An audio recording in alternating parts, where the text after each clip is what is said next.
And could I now invite Ian Byrne from the Delta Trust?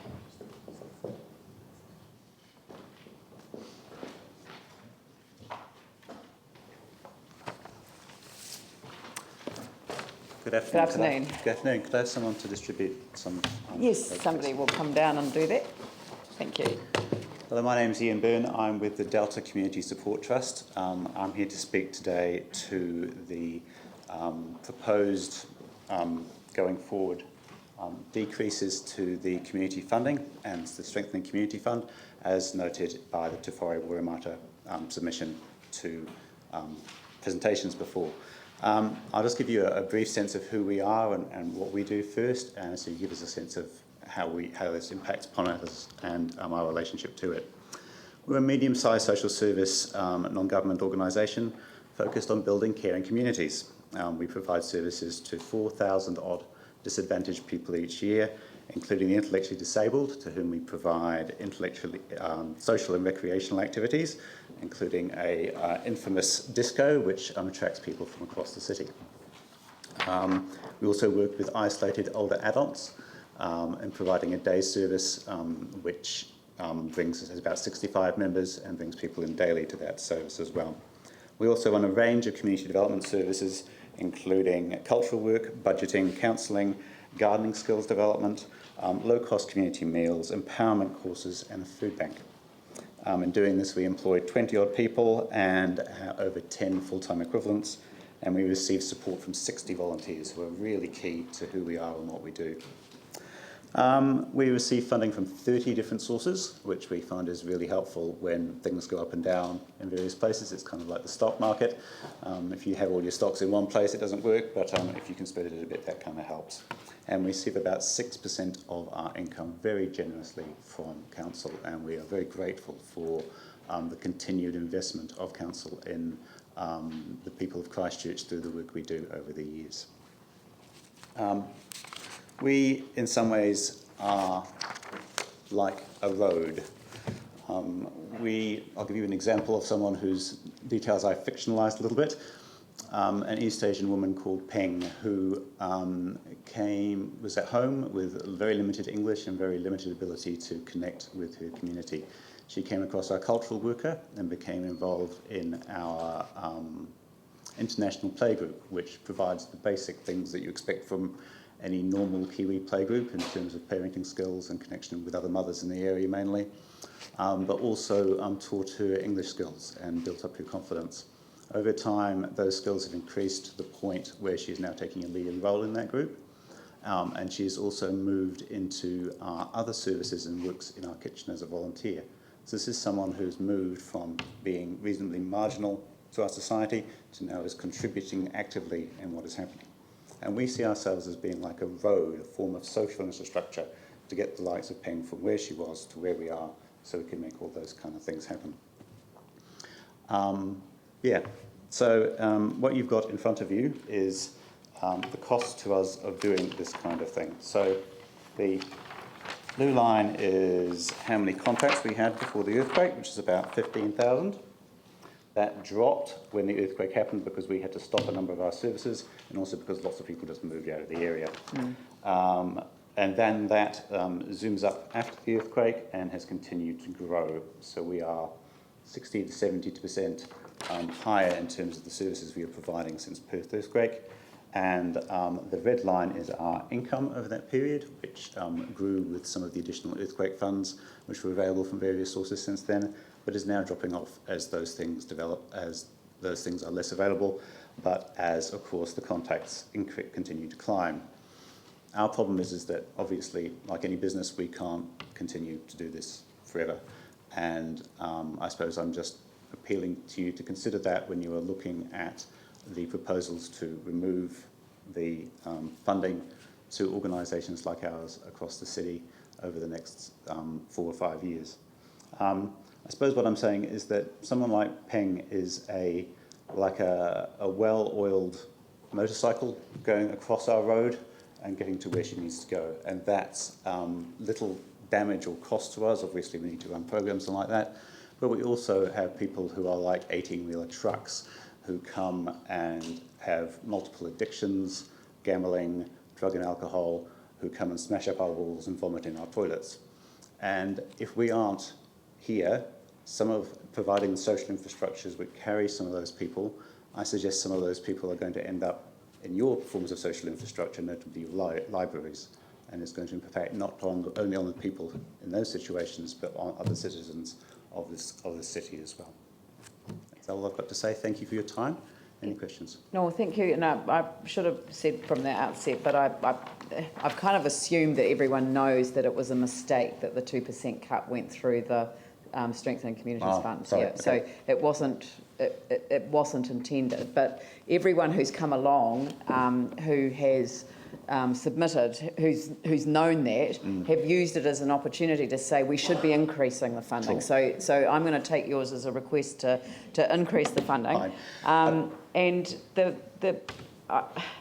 I kind of want to, because what percentage of your operating cost is the council fund? 6%. 6%. Yep. So that's not a sustainable issue,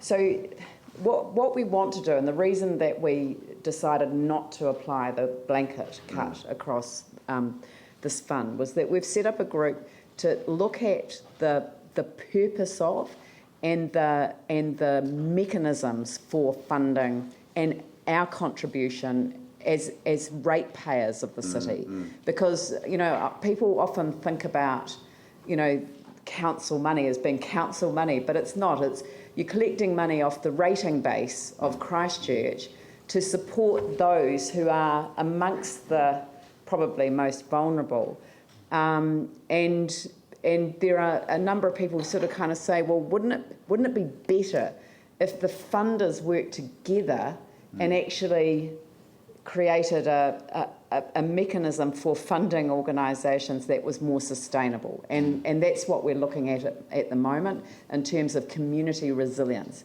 So that's the framework for the discussion that we're going to be having.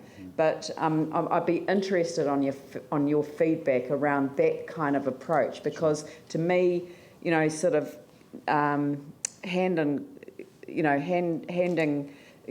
taking a handout every year is not a sustainable way for an organisation that's got numbers like that to operate. Yeah, I mean, that sounds absolutely wonderful. I mean, I have heard talk of it for a while, but if it actually could come to pass and the council as a major player in this area would have considerable influence on that would be great. Can I just clarify the funding point, though? I understand there hasn't been a 2% cut across the board. Yeah. But what I was hearing and what I've heard elsewhere is that while the funds are going up this year, that they're likely to decline over the next 3 or 4 years. Is that correct? It's not. I think that what happened was that there was a genuine error made. Sure. Okay. That the standard cut was applied across the funds, and that wasn't intended. It certainly didn't pass the activity management plan. Sure. Approach. So that's the advice that we've had from our council organisation. But I am seriously. That was positive feedback anyway about the proposed approach, which is to look at a more holistic way of funding. We have already moved, I think, some funding contracts to 3 years, which is good. Yeah. Are you in that group? No, we're not. You're not, no, right? Okay. No.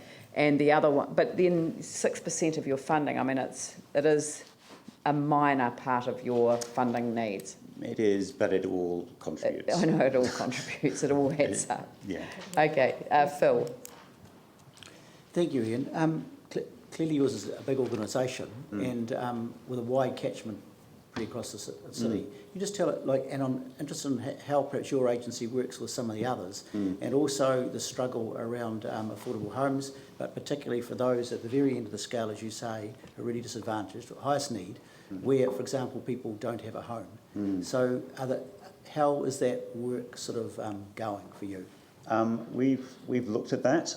We've also recently been paid out our insurance and we'll be rebuilding, and so we have considered the social housing option. What we tend to find, though, is that the scale of what is being looked at by government agencies is just vastly beyond what is sensible for us to participate in. So Yeah, I mean, I think we'd be open if a consortium of larger NGOs were to approach us and say, do you want to be part of this? But it's not something that we can really afford to focus on. Thanks, Ian. Yanni? Thank you. It really strikes me that you're in that kind of area of the city that, as the central city has been cordoned off and buildings demolished, that a lot of the needs have just kept going east. And I just wanted to check if you think there's a need for council to do some sort of social impact assessment in terms of the earthquake recovery, in terms of the proposed developments in the central city, and what impact that will have on your community. I'd be open to it. I suppose I'd like to see the specifics of it. I don't want you to be using money unnecessarily either. But yes, I mean, we are facing more need, and I suspect there are more people coming through as well. It's just a little hard to actually sit down everybody and say, well, where did you come from and why have you come today, to actually know where they've come from, if you know what I'm saying. But in terms of things like the eastern frame and the impact that has, shutting off roads, for example, like Worcester Street, a whole bunch of things that are proposed. I'm sorry. I mean, I know that you've got a point that you want to make, Yanni, but it isn't a question to put to a representative of the Delta Trust who's doing all of that hard work in their community. Really, really well. And I know what's happened. I know this community really, really well as well. I also used to represent them. To Latimer Square, to Beverley Park, and now going into this area. So it is a very important question.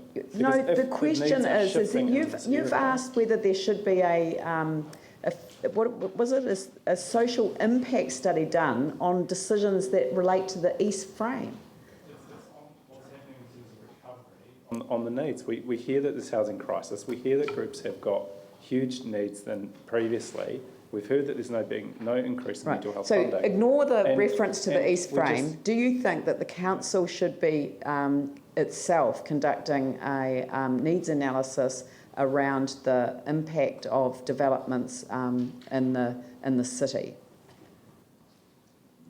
I don't know. I suppose the major issue that we're seeing from housing at the moment is with a lot of the people we're working with are renters rather than owners.